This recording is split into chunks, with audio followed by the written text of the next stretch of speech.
পদ্মা সেতু হয়ে এখন ট্রেন যাত্রায় ঢাকা থেকে খুলনার দূরত্ব 212 কিলোমিটার কমেছে। এই পথে ঢাকা থেকে খুলনা ও বেনাপোল যাওয়া যাচ্ছে সর্বোচ্চ 3.5 ঘন্টায়, কিন্তু এর সুফল পাচ্ছেন না পদ্মাপাড়ের মানুষ।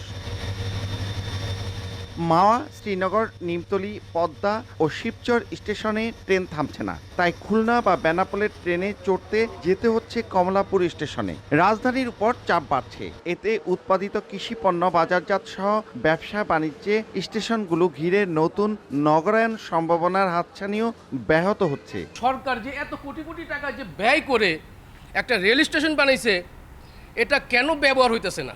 স্টেশনও আছে, সব আছে, কিন্তু এখানে রেল থামে না। খুলনা যেতে চাই, এখানে আইসা অনেক লোক ফেরত যায়। কর্তৃপক্ষ বলছে দক্ষিণাঞ্চলের প্রবেশদ্বার মাওয়া বা শ্রীনগর স্টেশনে বেনাপোলের ট্রেনের যাত্রা বিরতির পরিকল্পনা রয়েছে। ভবিষ্যতে এই জায়গায় আমাদের অন্যান্য ট্রেনগুলোর স্টপেজ হওয়ার সম্ভাবনা আছে এবং আমরা অলরেডি শুনতে পাচ্ছি যে শ্রীনগরের ট্রেন স্টপেজ হবে দু একটা, এবং মাওয়াতেও হওয়ার সম্ভাবনা আছে। ঢাকা থেকে মাওয়া পর্যন্ত সবগুলো স্টেশনই এখন এটা খোলা হয়েছে। পর্যায়ক্রমে অন্যান্য স্টেশনগুলা এটা আমাদের অপারেশনে আনার এটা পরিকল্পনা নেওয়া হয়েছে।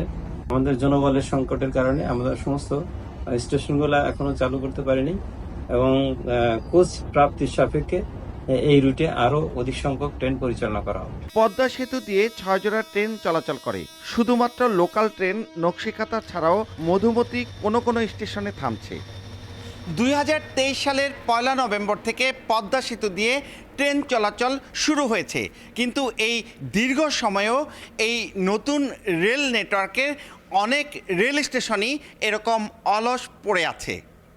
মুন্সিগঞ্জের মাওয়া রেলওয়ে স্টেশন থেকে নাসির উদ্দিন উজ্জ্বল, সময় সংবাদ।